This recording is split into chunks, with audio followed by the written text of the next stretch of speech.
Hello hello, কেমন আছো তোমরা সবাই? আশা করি ভালো আছো।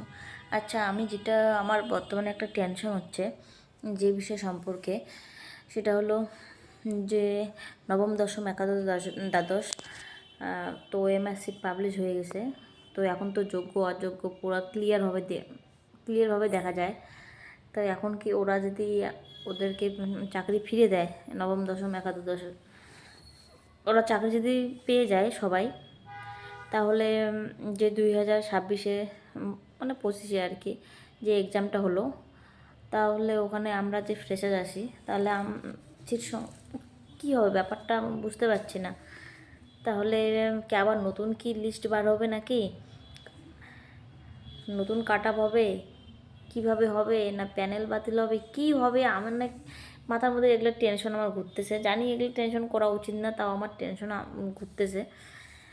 যদিও আমার মনে হয় যে আমার সাদা মনে কাদা নেই, তো আমরা সিম্পল যেটা মনে হয়, যদি ওদেরকে চাকরি ওরা যার যার চাকরি তারা পেয়ে গেল, তাহলে তাহলে তো মনে করো 2016-এ, এটা 16-র ভ্যাকান্সি, এটা তারপরে 2016-র পরে এতগুলা বছর, তাই এইদিকে 4, এইদিকে 4, 5, 9, বাদ দিলাম 25-24 পর্যন্ত ধরলাম, তবু তো কতগুলো বছর, 5-6 বছর, 7 বছর, এতগুলো বছরে কি ভ্যাকান্সি হয়নি 11-12-এ? এইবার তো 11-12-এ কোনো ভ্যাকান্সিই বৃদ্ধি হয় নাই।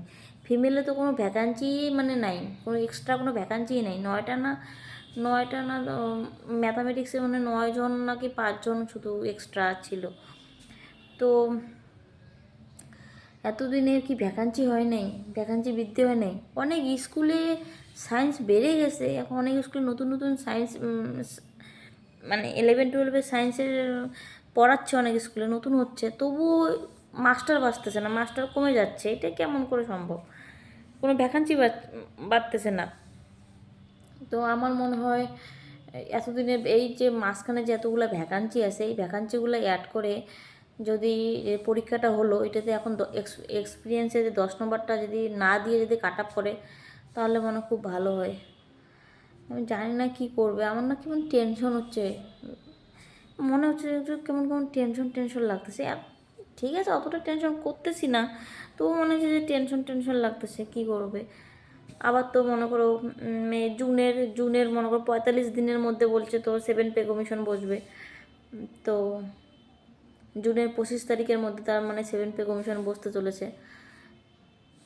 এমন না যে আমি বললাম বসতে চলেছে মানে বসতে চলেছে, মানে এটা বলছিল 45 দিনের মধ্যে 7 পে কমিশন বসাবে, মানে চালু করবে, লাগু করবে। তো আই থিঙ্ক জুনের 25 তারিখের মধ্যে হবে। তো দেখি কি হয়।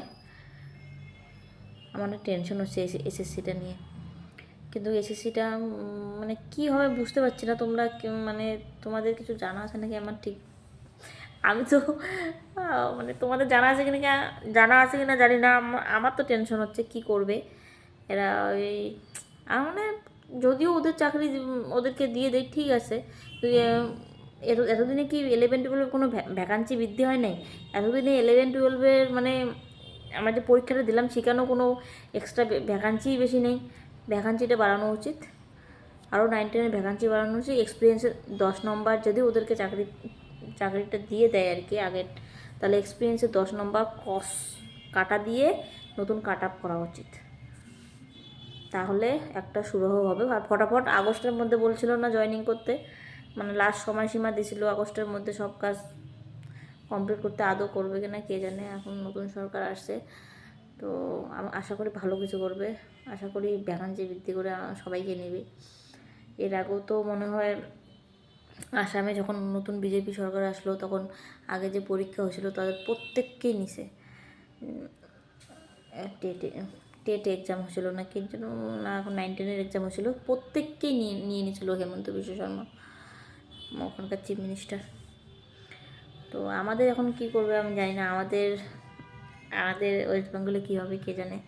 একটু টেনশন হচ্ছে, তাই আমি ভাবলাম যে একটু বলি, একটু ভিডিও বলি আর কি, এরকম একটা ব্যাপার।